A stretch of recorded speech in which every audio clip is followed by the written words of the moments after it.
There are wolves and sheep in this world, kid. Wolves and sheep. Figure out which one you're gonna be.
Welcome to the Dreams of Consciousness podcast. If you'd be so kind, would you mind introducing yourself?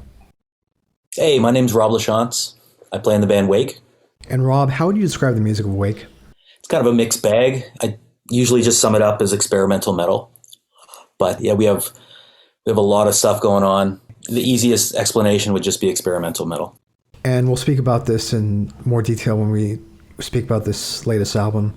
But would the way that you describe the band now be different from the way you described the band, let's say, 8 years ago? Yeah, definitely. There's a lot more going on. When we first started the band, it kind of was just, I guess we kind of started as more of a metallic hardcore, metallic grindcore band.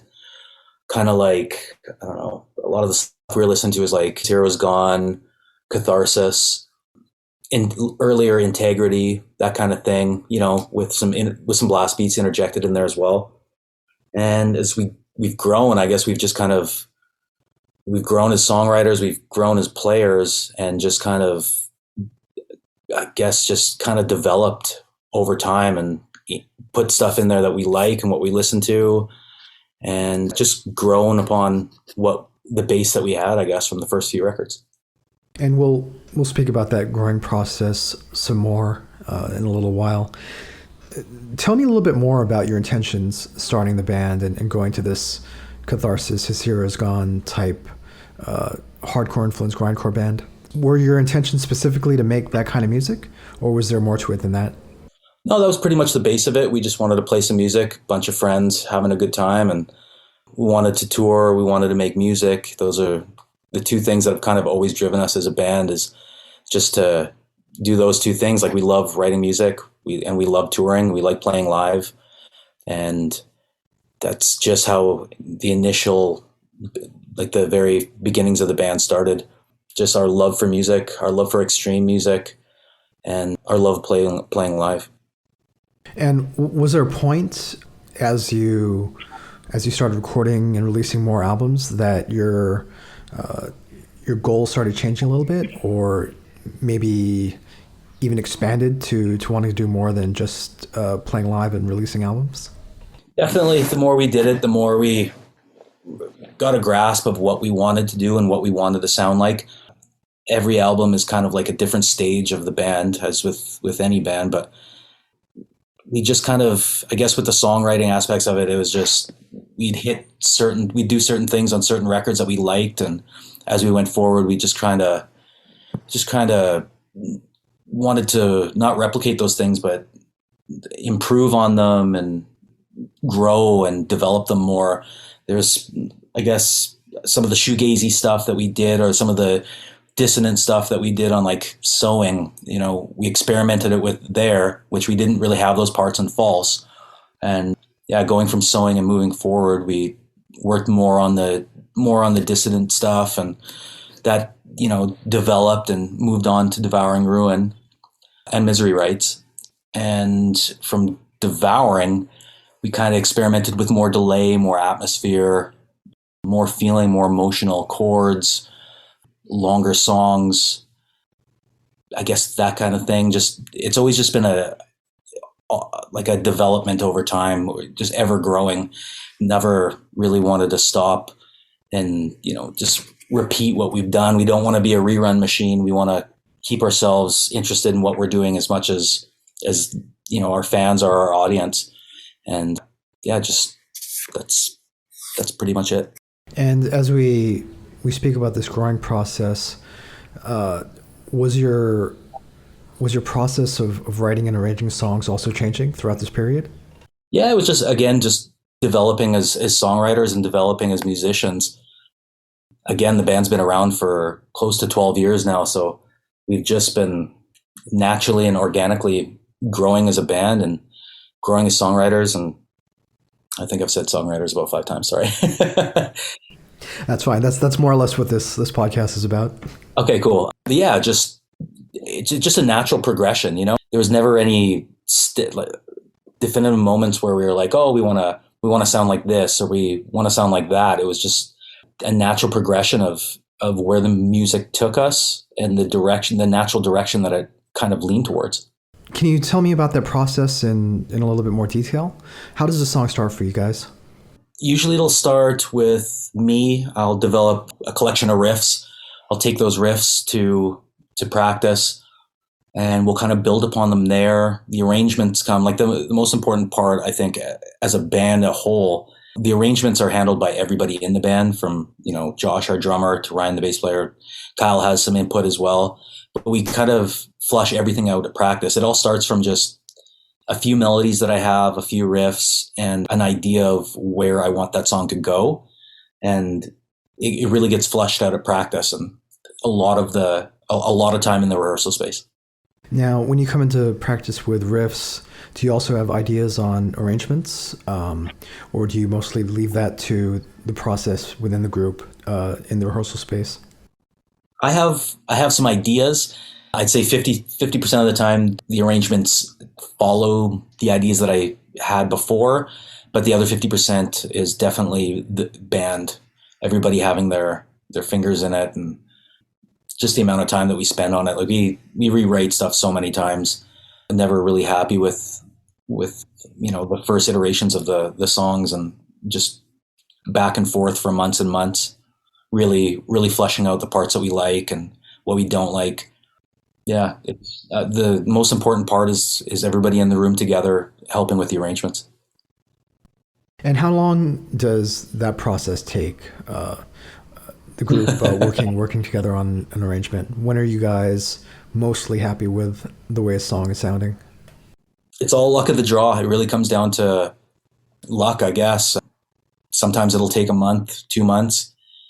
Sometimes it'll take 6 months. I know Venerate off the new one, Thought from Descent, took about 6 months of rewriting, rearranging, demos, lots of conversation, lots of just piecing it together, leaving it, coming back to it after a month. And when I say 6 months, it's not, we're working on one song for 6 months. It's a lot of breaks, a lot of air in between, and coming back to it, circling back and rewriting stuff when we have a clear head. Now, how much of that rewriting has to do with wanting to do something different and to grow as songwriters? If it doesn't feel right, it's not right. And we understand that. We know what a good song is. We've been doing this a long time. If it's just that, if it doesn't meet that standard of where we're at now, it's not ready. We'll either toss the riffs, or again, if we think that there is, some room for it to grow and some pieces that we really like, we'll circle back and come back to it later on when we're ready. Now, are you guys more picky or more apt to rewrite things in your current era than you were in your early years? Definitely. I'm definitely guilty of, sometimes it'd be easy to bookend a lot of riffs with, just some simple blast beats here and there. And we really quit doing that around Misery Rights, where every riff had to count. Like every riff had to bring something to the table. A lot of the riffs, I think, from Devouring and Thought from Descent all have an emotional feeling to them. There's a reason for those riffs to be there. There's never really a reason for them not, there's just no bookending. There's no just riffs that aren't supposed to be there. There's got to be a reason for everything. Every single blast beat, every single riff, every piece of synth, all has to serve a purpose. Why is that? Why did you take that philosophy with your recent albums? I think because the music deserves it, and we deserve it, and we're just not into pumping out garbage, and we're not into wasting anybody's time. Like I want all the music that I write, and I'm sure everybody in the band would agree that we want the music to count and we want it to be good. And the music has to have some feeling to it, and it's important to us. And how do you feel about those older albums like False Now? They're great grindcore records. Again, they served a purpose for where we were at the time and where we were as musicians. And I don't know, I'm still proud of them. I still like them. I think they're important chapters of the band's life. I think we definitely wouldn't be where we are now if we hadn't created those records before.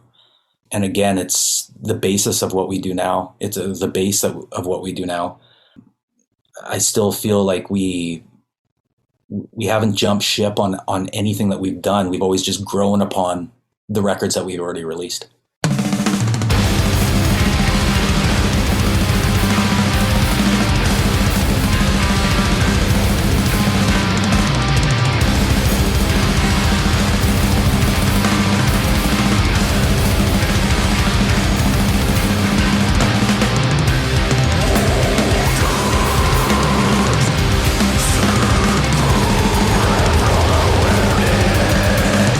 Walking with darkness.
So let's talk about this latest album.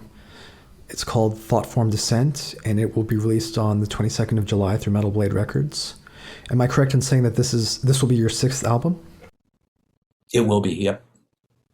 So we spoke about the growing process that Wake has gone through, especially on the last 3 or so albums. With this album specifically, did you head into this wanting to do anything differently from your previous albums? With the last few records, we've wanted to take what we've done and some of the more experimental stuff that we didn't really do on previous records and develop it more, go into more of those peaks and valleys of a lot of the parts that we liked. Like, I guess with Confluence, we really dove headfirst into the shoegazy, post-rocky kind of stuff, metal, post-metal stuff. And we liked it. We thought that it served a purpose, and we thought that we could develop it more, go into more atmosphere, use more contrast between pretty parts and heavy parts. We did that quite a bit more. We started experimenting with some of that stuff on Devouring. Would you say that Misery Rites is more or less the break between the way Wake sounded in the past and the direction that you guys have been heading into this latest album? I would say that's when the more atmospheric stuff started happening, and I guess the more blackened approach compared to the rest of the records. I would say that False and Sowing were more straight ahead grindcore records. We did experiment with a little bit of discordant stuff on Sowing, but Misery Rites is really where it started to venture off, and we got to kind of do, I don't know, I think we kind of quit caring about being limited to any kind of genre. Like, I think it all kind of falls under that extreme metal tag, but I think that at that point we just quit caring and kind of just did whatever we wanted to. Is there a reason you guys quit caring? I mean, that would have been roughly around 10 years for the band, right? For Sowing? No, for Misery Rites. Oh, Misery Rites. Yeah, I think, yeah. Yeah, I guess it would be. Maybe, no, that would probably, 7 or 8 years. Same thing. As for reasons, no, there wasn't any specific reason. Just we did what we wanted to, and I think we got to a point where we were comfortable with moving on to, not that we went to different directions, but we moved on to just thinking that we had a solid base of what we had done, and we could throw on our own personal touches to records and songs going forward. Let's talk about the songwriting for Thoughtform Descent. When did you guys actually start writing the songs that are on this album? We started writing those directly after Confluence. So with COVID, all of our touring plans got shut down for touring Devouring Ruin. And I think the record came out in March, and March was the month that's when the whole COVID epidemic happened and everything was shut down. So we had a tour with Origin, Beneath the Massacre booked, and that was completely, shut down, didn't happen. So we decided we're going to use that time to start writing more songs. So we did Confluence, and directly after Confluence came out, Metal Blade hit us up, and they were interested in doing a record with us. And we just instantly started writing then again. And we've been on such a songwriting kick that it was just natural to just keep going. We'd been writing so much music that we just kept going with it. So I think it was probably a month or two after Confluence came out that we actually dug into Thoughtform Descent and started spitting out the tunes. With the lead time between releases a lot closer between Thoughtform Descent, Confluence, and Devouring Ruin, do you think that affected the sound of this album? Like, do you think you were more apt to write in a different way and to experiment with new things, considering how recent your last two releases were? I definitely do. I think that it's the strongest we've ever been as a band, songwriting-wise, and also the strongest we've been personnel-wise. This lineup is the first, I think, since Misery Rites. We've had the same members since Misery Rites, so that's helped a lot. And we just got in such a groove, and we're just all locked in for, years, like actual years of songwriting. And it was just very natural and very easy to continue off and grow from those records when they were so, they were just a year or a couple months past.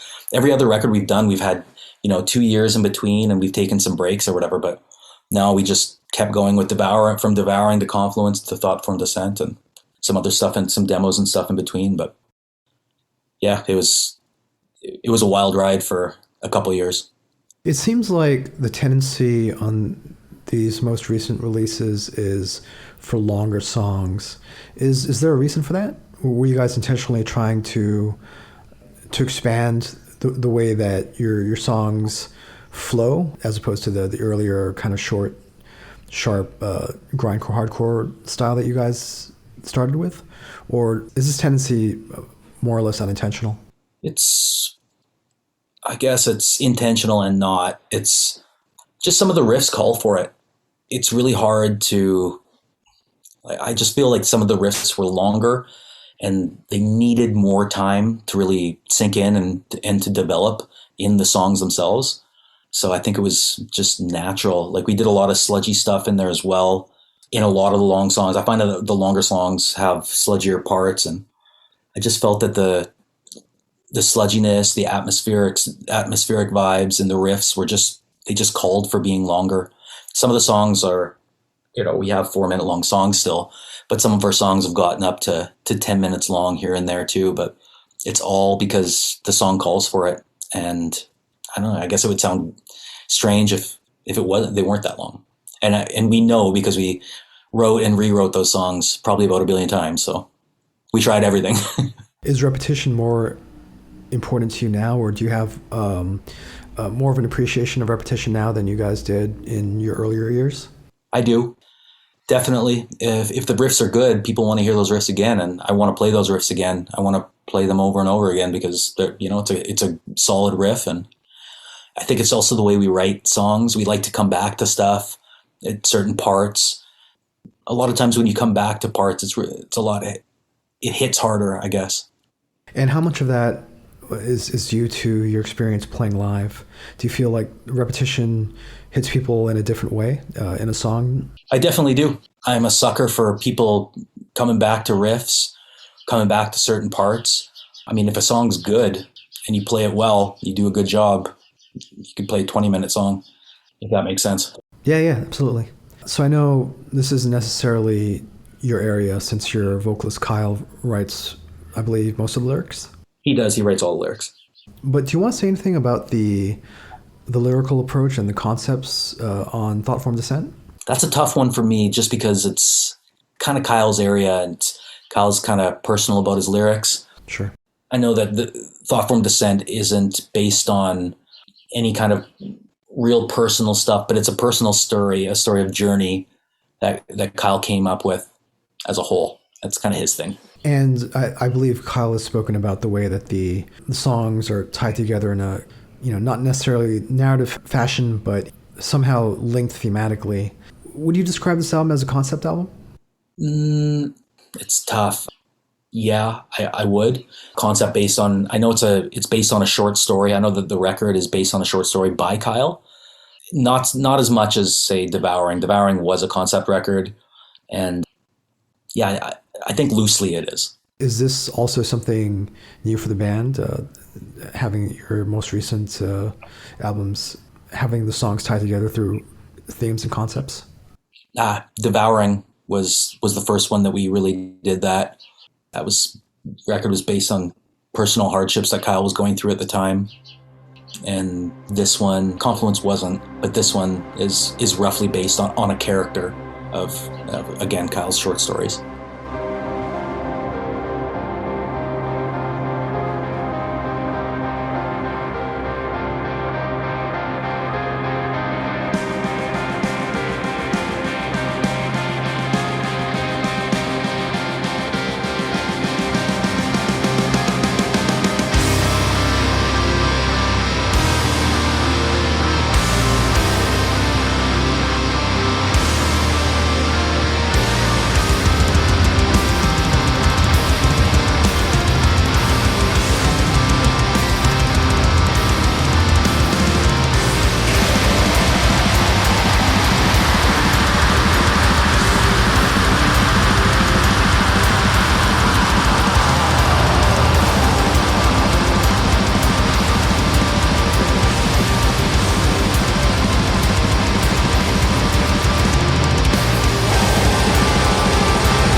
Can you tell me where you guys ended up recording your parts? Yeah, we traveled to Denver, Colorado to work with Dave Otero. Dave is an awesome producer and engineer. We've been working with him since Misery Rights. We recorded Misery Rights, Devouring. He mixed and mastered Confluence, and then we did this Thought Form Descent with Dave in Colorado. Yeah, we spent, I think we were down there for just short of a month. He lives actually just outside of Denver in a place called Westminster. We stay at the studio. There's like an Airbnb there that we stay at and eat and breathe music for the month that we're there. Long days. And yeah, just we've done that every time since Misery Rights. It's amazing working with Dave. Now, if we didn't mention this before, Wake is actually based in Canada. Why Dave? Why fly to Denver to work with Dave as opposed to somebody a little bit closer to home? To be honest, where we're in Calgary, Alberta. There's not a lot of people that do heavy music recording here. I think really the closest place would be a place like Vancouver, which is still 12 hours away from us. So we have to travel regardless. I think the reason we initially started working with Dave was based off recommendations from Ethan from Primitive Man. I remember we did some dates in Europe with them years ago, and Ethan was just raving about Dave and talking about how great Dave was, and we loved all Primitive Man's recordings. He'd worked with Cobalt before. He'd worked with a lot of bands that we really liked, and his resume isn't, he's not just a tech death guy or a doom guy or a, heavy metal guy. He kind of does it all, and he can do all of it in just amazing. Like, he just does a wonderful job whatever he works on, and can really get what a band is supposed to sound like. And also, I don't know, he's incredible. He's just amazing at what he does. Every one of his records sounds a bit different, and that's what we really liked, because I guess our music is so varied. We have, again, we have so many different styles blending together, so many different genres, that we just thought that he would be the perfect guy for that when he works in so many different genres and does such a great job with all. That's a good point. Having worked with him since Misery Rights, why has this relationship been so productive and so successful?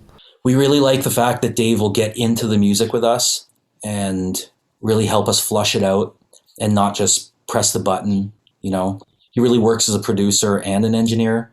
If we're not feeling something in between the band members of a certain part of the song, we can bounce ideas off Dave. Dave also has no problem with throwing out, a recommendation here or there, things that it's like having almost like a different head in the room that actually cares about the music and where the song's going. We also, respect his opinion a lot, and we've developed such a great relationship with him and such a great working and a recording relationship, I guess, that it just feels natural going to him because we work very well together. And as far as his role mixing and mastering your music, what would you say he brings to your sound? Just heaviness. Dave's the king of heavy stuff. He really is. You listen to any of the bands that he records, and they all, like I said before, it's heavy in a different way for the style or genre of the band that he's working with. You listen to Primitive Man, and it's extremely heavy. The records that he did for Primitive Man are just, they're out there. And then you can listen to a band like, I don't know, Cattle Decapitation. Two very different bands, but both just super heavy. And it's hard to get that. I don't know. He's very good at getting things tight, clear, crisp, and like I said, heavy. Do you feel he tailors his mixing and mastering? Mixing. Do you feel he tailors that specifically to every band, or he does something differently with every band? Yeah, definitely. Dave's got a great ear for all music. He listens. I know he's probably a music fan first before, recording engineer Dave Otero. He's just a big fan of music and is really into pulling the good out of your band and making it sparkle. So I believe you had a guest contribute some music to this album. Is that correct? Yep, that's Kevin Hufnagel. We've kind of always wanted to bring a little bit of different flavor and have, feature our friends on records going forward. From Misery Rights. Misery, we had Ethan McCarthy do some vocals on a couple different tracks. And then Devouring Ruin, we had Ben from Chemist rip a solo on one of the songs. And then coming into Thought Form Descent, we asked our friend Kevin Huffnagel, who's played in Gorguts and he's currently in Vara and a bunch of other bands, Dysrhythmia. Talked to Kevin. I took guitar lessons from Kevin for a while as well. Asked him if he wanted to contribute some parts of the record, and he was into it. So it's very cool. I'm curious, why is it important to get your friends and your peers on your albums? Just a different take and a different flavor on a song. Again, different heads in the room, another idea, just a different sound, a different take. Just add something that we wouldn't have normally thought of or added to the record. We don't really give any explanations, or we don't really tailor anything to the artist or friend that we're asking to contribute. It's more of bring what you want and what you feel the song needs and add it. It's just a free for all. It really gives, all the tracks that have featured different people on it, just give it a slightly different flavor than what we thought. And it's also cool to have our friends be part of it as well. So Thought Form Descent will be out on July 22nd through Metal Blade Records. Rob, how can people order the album? What's the best way to get it? Best way to grab the record right now is to go through metalblade.com/wake. You pick up the LP and the CD there. You can also visit our Bandcamp, which is wakegrind.bandcamp.com. Those are probably the two best places to grab it from right now. Do you want to say anything about the vinyl releases that Metal Blade is putting out? Oh, sure. If I can remember them all. Metal Blade is doing a few different LP versions. I know there's a bunch of different colors, some limited to Europe and some limited to the US, but the one in the US I know is a olive green variant. And yeah, they're cool records. And if people want to follow Wake online, what's the best way to do that? Best way to follow us online is through Instagram, which is instagram.com/wake YYC, and on Facebook, which is facebook.com/wake YYC. And what's next for you guys with this album coming out in the near future? What happens after that? In the near future, more writing. We have a bunch of record release shows coming up. We're doing Toronto, Montreal, Quebec City at the end of July. And we come back and do a hometown show in Calgary and Edmonton, which is August 5th and 6th. And then we have a bunch of stuff in the fall that hasn't been announced yet, but we'll be busy for sure. And as far as the tours that got canceled because of COVID, you mentioned Origin. Origin has an album out this year as well. Are you guys going to be able to pick that up where you left off? We did. We just finished a month with them in May, which is awesome. It was Origin, Misery Index, and a band called Wolf King from California. Yeah, so we did pick that one up and hopefully do it again with those guys. They were awesome. Very cool. Is there anything else you want to say? Wonderful meeting Adrian. Thanks for taking the time to chat. Cool. Thanks so much, Rob. Cheers.